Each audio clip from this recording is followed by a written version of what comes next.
نحمدہ و نصلی علی رسولہ الکریم اما بعد۔ ترجمے والے قرآن پاک کا صفحہ نمبر 861، 23واں پارہ سورہ زمر، تیسرا رکوع، آیت نمبر 27 تا 31۔ اعوذ باللہ من الشیطان الرجیم، بسم اللہ الرحمن الرحیم۔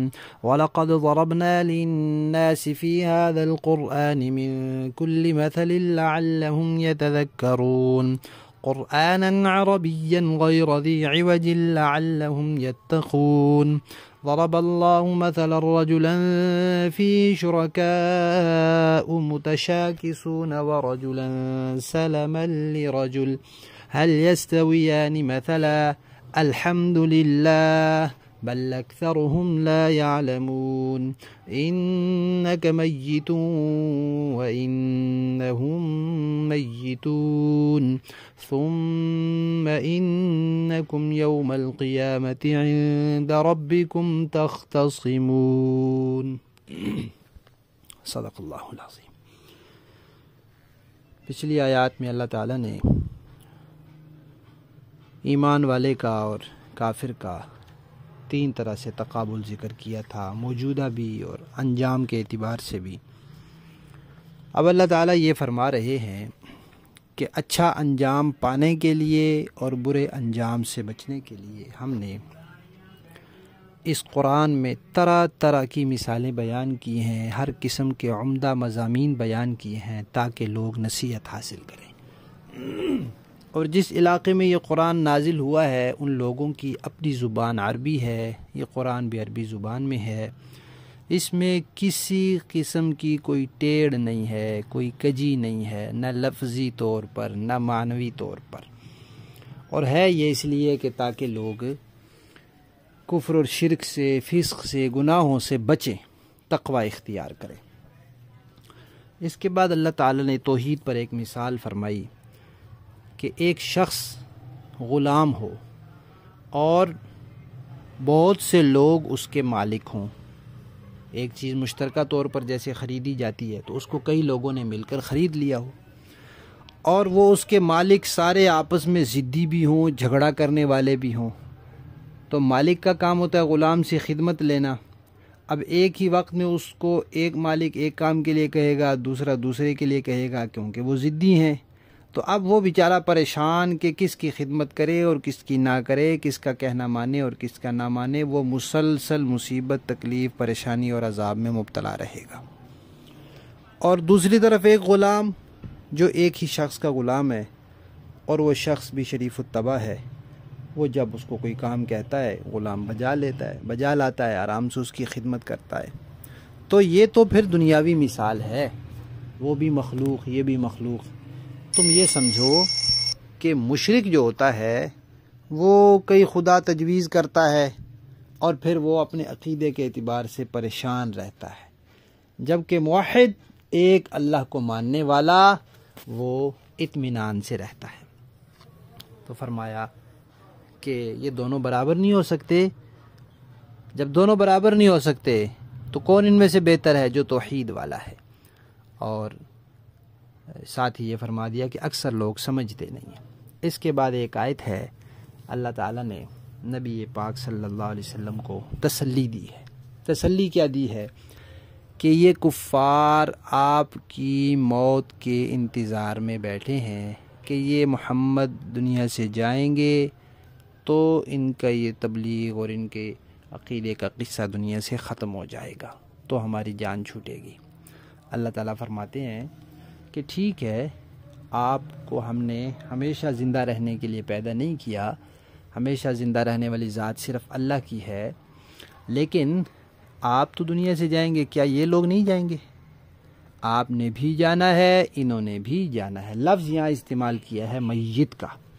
میت کا لفظ یہاں اس معنی میں استعمال ہوا ہے، اس وقت تو نبی پاک صلی اللہ علیہ وسلم حیات تھے، زندہ تھے، تو جو زندہ ہو اور اس نے مستقبل میں فوت ہونا ہو تو اس کے لیے بھی یہ لفظ میت بولا جاتا ہے، اگرچہ ہمارے ہاں اردو میں میت کہتے ہیں اس کو جو فوت ہو گیا ہوتا ہے۔ تو اللہ تعالیٰ نے فرمایا کہ اے پیغمبر صلی اللہ علیہ وسلم، آپ نے بھی دنیا سے جانا ہے، انہوں نے بھی چلے جانا ہے، پھر جانا کہاں ہے؟ اپنی قبر کی برزخ کی زندگی گزار کے قیامت میں پہنچنا ہے۔ وہاں پھر سب لوگ اپنے مقدمات اللہ تعالیٰ کے سامنے رکھیں گے اور اللہ تعالیٰ فیصلہ کریں گے، لہذا آپ پریشان نہ ہوں۔ یہ تو اس کی وضاحت ہو گئی۔ بعض لوگوں نے اس آیت سے ایک غلط عقیدہ گھڑا ہے کہ اللہ تعالیٰ یہ فرما رہے ہیں کہ اے پیغمبر آپ بھی فوت شدہ ہیں اور وہ لوگ بھی فوت شدہ ہیں۔ پہلی بات تو یہ ہے کہ نبی فوت شدہ نہیں تھے، اگر فوت شدہ تھے تو قرآن کیسے نازل ہوا؟ دوسری بات یہ ہے کہ یہ آیت یہ مکی صورت ہے، اس کے بعد نبی پاک صلی اللہ علیہ وسلم مکہ میں بھی کتنا عرصہ حیات رہے، زندہ رہے، اس کے بعد پھر مدینہ میں بھی اتنا عرصہ زندہ رہے، تو یہ بھی زندگی ہے۔ اگر قرآن یہ کہہ رہا ہے کہ آپ فوت شدہ ہیں اور نبی پاک تو زندہ ہیں، تو پھر تو یہ بات سچی نہ ہوئی۔ اور وہ لوگ کیا کہتے ہیں؟ وہ کہتے ہیں کہ جب ایک مرتبہ موت آ گئی اس کے بعد پھر قبر میں نبی پاک صلی اللہ علیہ وسلم کے جسم کو کوئی زندگی حاصل نہیں ہے، اور دلیل میں یہ آیت پڑھتے ہیں، حالانکہ اس آیت کا اس سے کوئی تعلق ہی نہیں ہے۔ قرآن پاک میں جو آیات ہیں کل نفس ذائقۃ الموت انک میت وانہم میتون، یہ جو آیات ہیں ان میں اللہ تعالیٰ نے موت کا وعدہ فرمایا ہے اور وہ وعدہ پورا ہو گیا۔ اب اس کے بعد ایک دفعہ جب موت آ گئی، اس کے بعد جو اگلا جہان ہے جس کو عالم برزخ کہتے ہیں، عالم قبر کہتے ہیں، یہ قیامت تک کا جہان، اس جہان میں زندگی ہے یا نہیں؟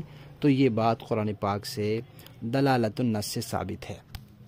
اس کو مثال سے سمجھایا گیا ہے کہ جیسے قرآن پاک نے کہا کہ ماں باپ کو اف بھی نہ کہو۔ اب جب اف کہنا منع ہے تو ان کو ڈانٹنا اور ان کی پٹائی کرنا اور ان کو گالم گلوچ کرنا اس سے بھی زیادہ منع ہوا۔ تو یہ ہے دلالت النص۔ قرآن پاک میں اللہ تعالیٰ نے فرمایا کہ جو لوگ شہداء ہیں، اللہ کے راستے میں شہید کیے جاتے ہیں، جن کے جسم کو قتل کیا جاتا ہے، ان کے جسموں کو تم مردہ نہ کہو، کیونکہ وہ زندہ ہیں لیکن تمہیں شعور نہیں ہے۔ تو جب شہید زندہ ہے، اللہ کے نبی کا کلمہ پڑھنے والا، تو اللہ کے نبی اس سے زیادہ اعلیٰ قسم کی زندگی کے ساتھ زندہ ہے۔ یہ ہے دلالت النص۔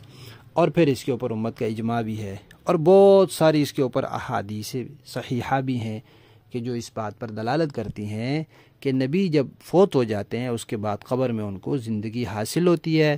جب کوئی قبر کے پاس حاضر ہو کر درود و سلام پڑھتا ہے وہ خود سنتے ہیں اور جواب بھی دیتے ہیں۔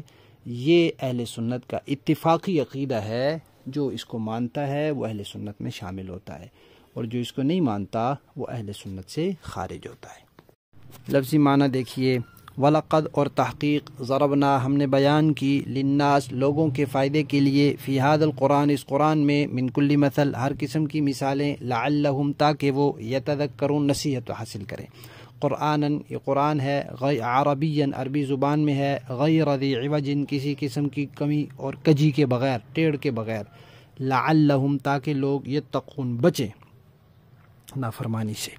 ضرب اللہ بیان کی اللہ نے، مثلاً مثال، رجلاً ایک آدمی کی، فیہ جس میں شرکاء کئی شریک ہیں، متشاکسون آپس میں ضدی ہیں، ورجلاً اور ایک دوسرا آدمی، سلماً جو خالص، لرجل ایک بندے کے لیے، حل یستویانی کیا برابر ہو سکتے ہیں وہ دونوں، مثلاً حالت میں، کیفیت میں، الحمدللہ سب تعریفیں اللہ کے لیے ہیں، بل اکثرہم بلکہ اکثر لوگ، لا یعلمون سمجھتے نہیں ہیں۔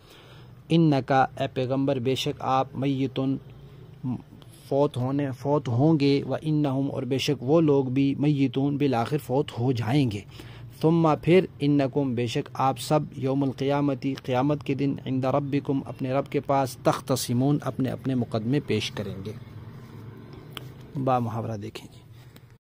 وَلَقَدْ ضَرَبْنَا لِلنَّاسِ فِي هَذَا الْقُرْآنِ مِنْ كُلِّ مَثَلٍ لَعَلَّهُمْ يَتَذَكَّرُونَ حقیقت یہ ہے کہ ہم نے اس قرآن میں لوگوں کی خاطر ہر قسم کی مثالیں بیان کی ہیں تاکہ لوگ سبق حاصل کریں۔